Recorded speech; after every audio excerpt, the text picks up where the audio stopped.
I'm James. I'm a university lecturer, and for the past 2 months I've been recording class material and running group discussions and PhD supervisions online from my spare bedroom.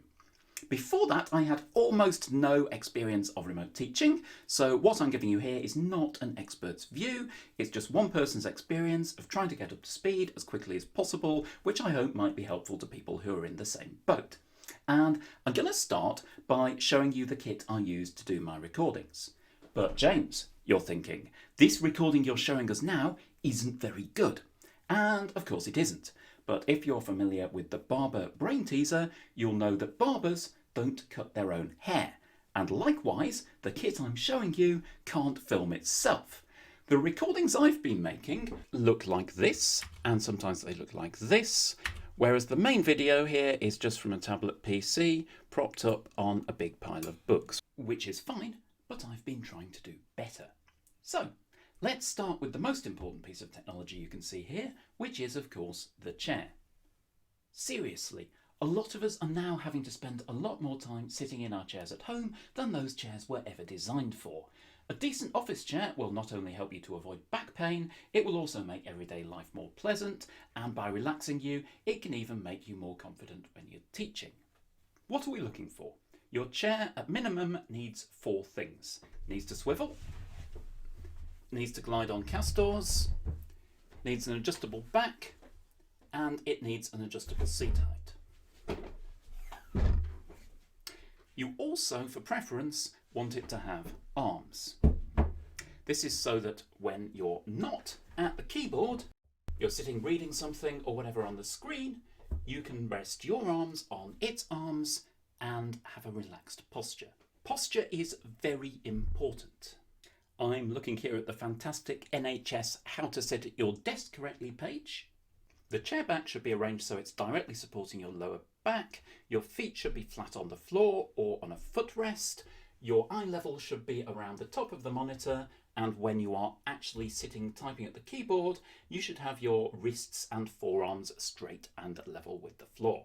If you're starting to suffer from back pain or you're worried about back pain, you might want to look for a chair with lumbar support. That's usually a supporting bar in the back of the chair, and that kind of chair usually has additional adjustability to make sure you give your back the best support you can. The particular chair I've got here, it's not particularly fancy looking, it's not padded. What it is what's known as a 24-hour chair. The average office chair is only rated for 8 hours constant use in a day. A 24-hour chair is the kind that's designed for scenarios like a call centre where there's hot desking and the chair is liable to be in pretty much constant use. This means that it's going to be very, very hard wearing, and it is a nice, comfortable chair. This kind of chair is also often a good bet if you are a larger person, a heavier person. The average chair is designed very much around a user of average weight. This one is rated for loads up to 152 kilograms, so roughly twice my weight. This brings us to the vexed question of money. I'm fortunate enough to have a reliable measure of disposable income, which I can throw at these problems. My employer has so far made no allowance at all for these costs, and obviously I'm concerned that if we all meekly equip ourselves on our own dime, the resources are not going to be forthcoming. Equally though, if you can afford 150 quid to save yourself from future chronic pain, I can only, in all conscience, advise you to do so. I can also advise you to join a union. The computer itself. I'm using a desktop PC, which is not on the desktop, it's carefully hidden away down there. I know a lot of people have only got a laptop to work with or prefer working with a laptop. The biggest problem with a laptop is, again, posture. Typically, if your hands are in the right place for the keyboard, your head's in the wrong place for the screen. This means you're hunching over, which you absolutely don't want to do long term. It also means, in a video call scenario, you get nostril cam. The best quick fix in my view is to prop the screen up at head height and connect an external keyboard by USB or Bluetooth. Another reason I prefer desktops is high resolution monitors. Now, people, when they're reading on screen, people are very different from each other. Some people are absolutely fine with a basic setup. I am not one of those people. I have never really been able to cope. I can write, I can type things up, and I can read short documents. Anything more than that, if I'm trying to read intensively, which a lot of us are now that so much material we can only access online, or if I'm trying to mark anything or read anything critically, I just can't. My eyes glide off the document. If I really try to focus, all that happens is that I get a blinding headache. With a normal monitor, with a standard resolution monitor, I just can't do that job. I'd end up having to print everything out. What I've found though is that with a higher quality monitor, with one that's got very, very small pixels, I'm basically okay. So this one here, this is a 4K monitor, which means it's got about 4,000 pixels on the longest side. Obviously, I've got it portrait format. Why would you do anything else? Documents tend to be portrait format. I've never understood this craze for doing it the wrong way round. That's for films, okay? We're not dealing with films here, we're dealing with the documents. Yeah, so this is about 4,000 pixels, and this is quite a small one. This is 24 inches on the diagonal. So the combination of the small size and the high resolution means that the dot pitch is pretty small, and I'm fine with it. These things are not cheap. The cheapest you'll see this is probably about £360, but I bought this a long time before the lockdown, and it's changed my life because suddenly I could read stuff on screen properly. So I'm pleased to say I've got another one with me. So I've got a dual screen setup. This is, I liberated this one from work a couple of days before the final lockdown. This one's a bit bigger. This was, they only do certain standard varieties at work. So this is a 27 inch. Ideally, I would have gone for another 24. Takes up a little bit less space. And of course, the dot pitch is a little bit finer. But this is really convenient. So one advantage of this setup, for instance, is that you can have one screen as effectively your copy holder. It's where you put the document that you are working through. And then the other screen can be where you keep the document you're writing. Or if I'm on a video call, I like to keep the call window over on this side, close to the webcam, which makes eye contact easier. Whereas over on this side here, I can keep any documents that I need to refer to while I'm talking to people. And down at the bottom, I keep a little monitor with a feed from the webcam so that I can keep an eye on what people can see as regards my face. In order to be able to use 4K monitors, particularly on a twin screen setup, you will need a reasonably good graphics card, or at least you'll need one that's better than the basic ones that PCs were being supplied with a few years ago. The webcam itself, by the way, is a Logitech C920. It's a straightforward, reliable workhorse, costs about 50 quid. Shoots in high definition, which is fine for any purpose people such as ourselves are likely to have at the moment. Most webcams that you can get these days are decent. The arm it's attached to, which allows it to swivel round.